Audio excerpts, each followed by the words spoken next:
With the recent spate of contract extensions and big-name free agent signings, more than a handful of fans have expressed concern that deals signed by the likes of Mike Trout, Bryce Harper, and Manny Machado will drive up ticket prices. Research on the subject is scarce, but both pieces of research I found, by Jon Morgan at the Baltimore Sun in 1998 and Nate Silver at Baseball Prospectus in 2003, found very little correlation between the two variables. In Morgan's article, he cited Allen Sande, an economist from the University of Chicago who said, "They are either independent of each other or the causality is reversed. Causality, in layman's terms, is one variable explaining the other. If the data showed a high degree of correlation, we could determine that, for example, an increase in player salaries does also result in an increase in ticket prices. But that wasn't found." Silver compared year-to-year changes in average ticket price and total player payroll from 2002 to 2003 and found essentially no correlation as well. The reason for this is manifold, starting with the basic observation that the equation for an owner to set team prices is dependent many more factors than just his player payroll. Things like the team's current competitiveness and general popularity, the presence of impactful marketable players, the area in which the team resides, and the general place on the expendable income ladder most of the city's residents stand can all impact the price, arguably much more than player salaries. As Rob Arthur noted in his column for Baseball Prospectus today, it is also important to consider that Major League Baseball's business model has changed substantially.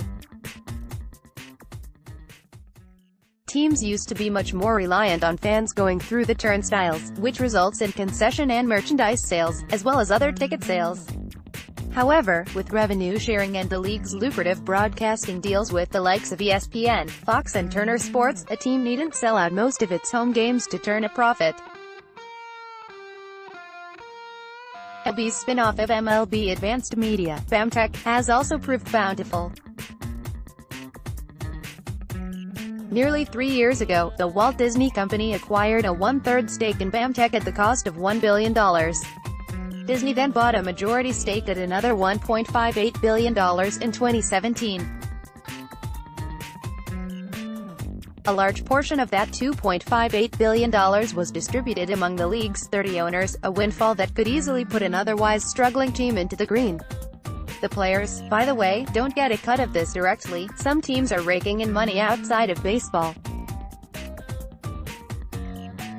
As Craig noted last month, Liberty Media, which owns the Braves, is aiming to make money through real estate, specifically office buildings surrounding SunTrust Park. The Braves saw a 14.5% increase in revenue from 2017 to 2018, yet player payroll has actually gone down slightly. The Braves opened last season with a $118 million payroll.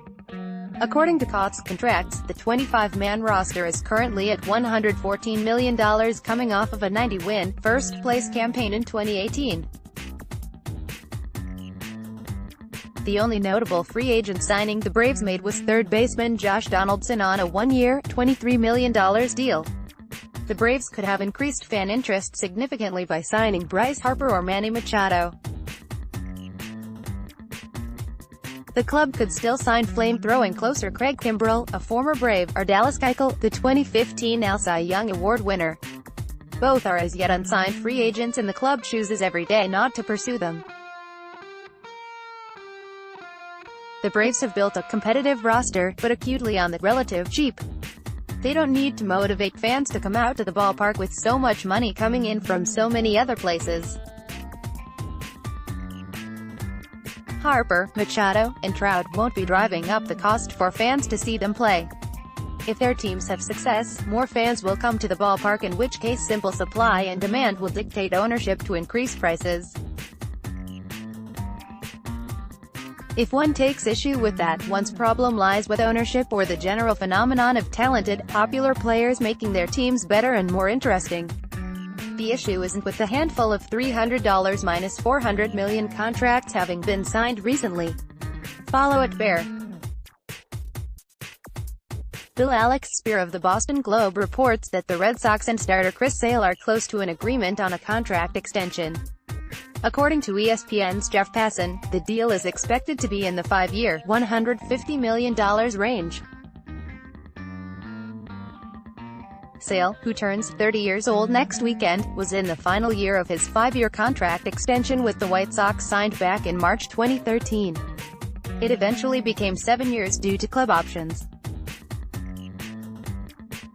The lefty is earning $13.5 million this season, so the $30 million average annual value of the new extension is quite the raise. Sale was dominant for the Red Sox last season, going 12-4 with a 2.11 ERA and a 237 34ths K/BB ratio in 158 innings. He finished 4th in AL Cy Young Award balloting, but likely would have finished higher if he hadn't gotten injured in mid-August and missed roughly a month of action.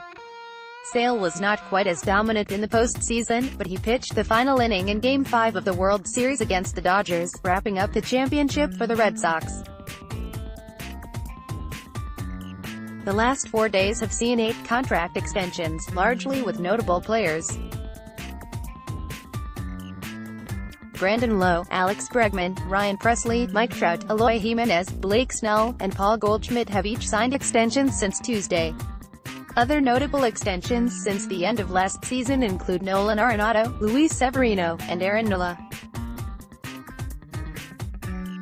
This is why you go after the Bryce Harpers and Manny Machados in free agency when you can, because the game's best players won't be reaching free agency with nearly as much volume as they used to. They're all signing extensions. Follow @BearBill.